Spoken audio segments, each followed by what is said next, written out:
Hey everyone, I'm back. So this is the fourth time that I've tried to read this chapter because something keeps going wrong. So hopefully I can make it through this time. Chapter 10, The Rogue Outrogued. Now remember, a rogue is kind of like a trickster. All right.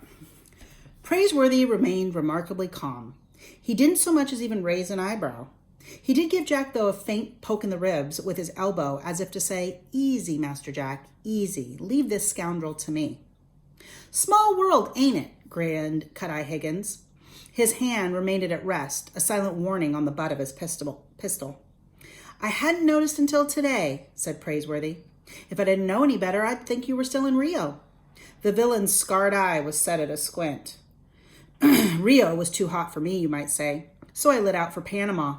Crossed the isthmus by bongo boat and muleback. A whole parade of folks are getting to the Pacific that way now. Looks like I beat you two to California, too. I dare say that you had a good map to follow." The man in the jippa-joppa hat bared his yellow teeth in a laugh. "A map? A map? And what map might that be?"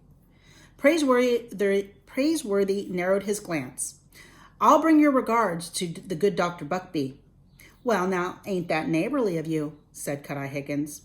The stagecoach charged through the valley flats, and the Frenchmen shook their handkerchiefs from their pockets and put in front of their noses to keep the dust away. Jonas T. Fletcher kept shooting tobacco juice out the window at the ground as if it were on fire. Jack's hand fell to the horn spoon in his belt. He could almost imagine it was a four-shooter. That would make Mr. Eye Higgins sit up and take notice. Why, he'd beg to hand over Dr. Buckbee's map. The dueling pistol in his belt would be no match for a four-shooter. The Praiseworthy didn't seem the least bit concerned about the lack of firearms, though. "Have you met Mr. Fletcher?" he said, tugging on his left glove. "He tells us he's an undertaker. A man in your line of work, sir, will never know when they might need the services of a good undertaker." "I didn't get the name," said the Missourian. "Higgins," said Eye. "Doc Higgins, dentist." "Well, now," smiled the undertaker, "the boys will be glad to have a tooth extractor in camp." Praiseworthy winked at Jack. The impostor had apparently given up his judgeship, and he was now a dentist, specializing in the extracting of gold teeth, no doubt. "And now, if you gentlemen will excuse me," said the butler, "I believe I need to catch a nap." "Sleep?" thought Jack. How could anyone sleep with Eye Higgins just sitting there? But before the stage had traveled another quarter of a mile, Praiseworthy was soundly napping. Jack sat gazing at the villain, their knees almost touching, and the man in the jippa-joppa hat gazed back at him. By late afternoon, they had reached the brown foothills of the Sierras, and the stage had pulled to a relay station for a change of horses. With the mountains rising up at their shoulders, Praiseworthy and Jack stood at the well, refreshing themselves with dippers of cool water. The 4-horse team was now replaced with a team of 6 horses for the hard climb ahead. "Do you think he's got Dr. Buckbee's map with him?" Jack whispered. "No doubt about it," said Praiseworthy back. "I'll wager he doesn't take his hand off that dueling pistol either, even when he sleeps." "We'll need a shotgun and a map to get that map away from him. A 4-shooter at least," said Jack. "Lacking one and the other," said the butler, "we'll have to rely on our wits, Master Jack. I have no intention of allowing Dr. Buckbee's map to get cheated on." Soon they were underway again, and the narrow road sharply climbed up. Oak trees gave way to shadow-darkened pines, and the sun was setting across the valley, as if to desert them. And the driver's whip was cracking in the air like rifle shots. Inside the wooden coach, the passengers sat knee to knee, and as before, they held on against the bumps and the ruts in the road. Finally, the stagecoach rounded a bend, and the trail seemed to shoot up like a ladder. "Everybody out!" shouted the driver. "Push, gents, push!" Eye Higgins didn't take his hand off the pistol butt for a moment. He pushed with one hand only.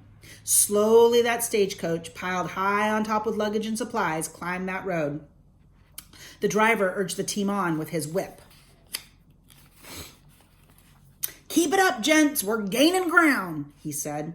Jack put his shoulder to the coach like the others and dug his shoes into the dirt. Halfway up the hill, it seemed to him that the driver must have now 6 whips in his hand, for all the noise that he was making. Suddenly, a window shattered, though, and then another. And just as suddenly as Jack became aware that it wasn't only the crack of the whip in the air, it was gunshots. "Road agents!" yelled the driver. He set the brake on the stagecoach and reached for his rifle. "Hold up now!" Praiseworthy pushed Jack underneath the coach, and Jonas T. Fletcher had already beat him there to it. Through the spokes of the big wheels, Jack saw a dozen horsemen with red bandanas around their faces charge out of the pines. Eye Higgins drew his dueling pistol and fired, but he missed. He didn't have a chance to reload it either, and the road agents had them surrounded, their guns and rifles bristling in the twilight. The leader, a big fellow with holes in his boots, called to the driver. "Now you throw down your rifle," he said. "The rest of you reach for the sky, or I'll put a hole in you pronto." Jack swallowed hard, came out into the open, and Praiseworthy gave him a reassuring glance. He didn't seem scared at all. They raised their hands to the sky, and Eye Higgins growled to himself, but he put both his hands up in the air too. "Sorry to interrupt your journey," said the leader. "We'll only detain you for a moment. Boys, hop to it." Two of the outlaws climbed down off their horses and up onto the stage and threw down the trunks and the boxes and the carpet bags. Others broke open and pawed through trunks and valuables. Meanwhile, another pair of road agents made quick work of all the passengers. They pulled watches and chains off vests and tugged buckskin pouches of gold dust from pockets and belts. Jack tried not to look up at Praiseworthy's white gloves. The outlaws would never think of looking into gloves, would they? "All right, gents," said one of the gang through the bandana across his mouth. "Now lower your hands one by one and give me all your rings." He started with the Frenchman and then came to Eye Higgins. He wore a gold ring set with a ruby, like a little drop of blood. Stolen, no doubt, thought Jack. The rogue was being outrogued, it seemed, and that was a small comfort. "Why, I wore this ring since I was a lad," said Eye Higgins. "It just won't come off my finger." "Well, in that case," laughed the outlaw, "we'll just have to chop off your finger then." Eye Higgins removed that ring in an instant, and the highwaymen roared with laughter. "I don't have any rings," said Jack. "Well, I can see that, boy," said the road agent, as he moved on to Praiseworthy. "Well, now, we got a regular gentleman with gloves on, boys." "Not a gentleman," corrected Praiseworthy. "Merely a butler." "What's that? I never heard of no butler before." Jack's heart began to beat faster. Praiseworthy pulled off his right-hand glove. Their gold dust, their grub stake, would soon be exposed in that left glove. But Praiseworthy seemed unconcerned. "How about that other hand?" growled the outlaw. I'm going to show you this picture as I read some. Okay. See what's going on here? "Naturally," said Praiseworthy. He pulled the glove off of each finger very carefully and casually as he held up his bare hand. The gold dust remained in the fingertips of the gloves. "No rings, you see," he said. And the outlaws moved on. Praiseworthy gave Jack a wink without winking and very calmly pulled his gloves on again. But another big fellow was emptying Praiseworthy's carpet bag in the dirt. There were shirts and cufflinks and hairbrushes. "And why, looky here," a ruffian chuckled. "A picture. A regular beauty of a woman, ain't she?" Jack recognized that tintype at once. It was his Aunt Arabella. He didn't know that Praiseworthy had Aunt Arabella's picture along. When he glanced up, Praiseworthy had gone white with anger. "I'll thank you to return that picture to my bag," he warned, stamping each word out like cold steel. "You don't say? Why, I'd be proud to own a picture like this of a woman. I say, I'll just take it along with me." The rest happened so fast that Jack missed half of it in a blink of an eye. Praiseworthy, in his fury, struck like a bolt of lightning. Grabbing that ruffian to his feet by his shirt front, he slammed that left-gloved fist straight into that bandana-covered face. The outlaw hurled back as if he'd been struck like a stick of cordwood, and he just lay there stunned. "Why, look at that," said the undertaker in awe. "He knocked that big fellow right up the hill, 15 feet at least." If the fellow outlaws had held their fire, it was only because they were too startled by the butler's awesome left jab. They were like trees growing from the ground. So if you look back at this picture, here's Praiseworthy. He gave this guy a good hard punch, and he's laying now on the ground, knocked out. Here's everybody else from the stagecoach with their hands up. Here's all the driver and the outlaws here. Some people looking through stuff here. People over here with their guns holding up the stagecoach.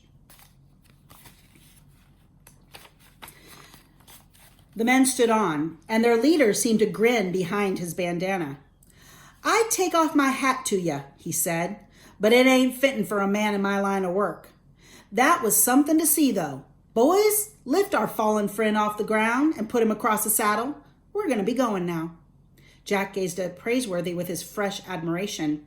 The butler had never let on that he was so handy with his fists. The truth of the matter was that Praiseworthy had been as surprised as the others with the brute going flying so far. And then he remembered the heavy gold that was packed into the fingertips of his left glove. It was exactly as heavy as lead. With his fingers clenched around that tight, his fist had been like the kick of a mule. He picked up Aunt Arabella's picture, dusted it off. It seemed curious to Jack that he had brought it along anyways. It made him feel strangely closer to Praiseworthy than ever before. "One more thing," said the gang leader. "All you gents take off your coats and drop them in a pile." The guns came up again, and that left no room for any argument. Jonas T. Fletcher peeled off his frock coat. Eye Higgins dropped his dusty linen coat. Regretfully, Praiseworthy added his fine black coat to the pile. He would miss it a lot. Never met an immigrant yet," said the leader, "who didn't have gold pieces sewed up into the lining of his coat. You won't need no coats where you're going, gents. I'll just take 'em along with us." An instant later, the highwaymen spurred their horses and carried away the booty of their watches and rings and buckskins and gold pouches and coats. Praiseworthy, unaccustomed to mere shirt sleeves, stood in the dust like a leopard suddenly deprived of its spots. "Wait till the boys hear about this," said the undertaker. "You hit that guy 15 feet up the hill." Praiseworthy moved past him to step in front of Eye Higgins.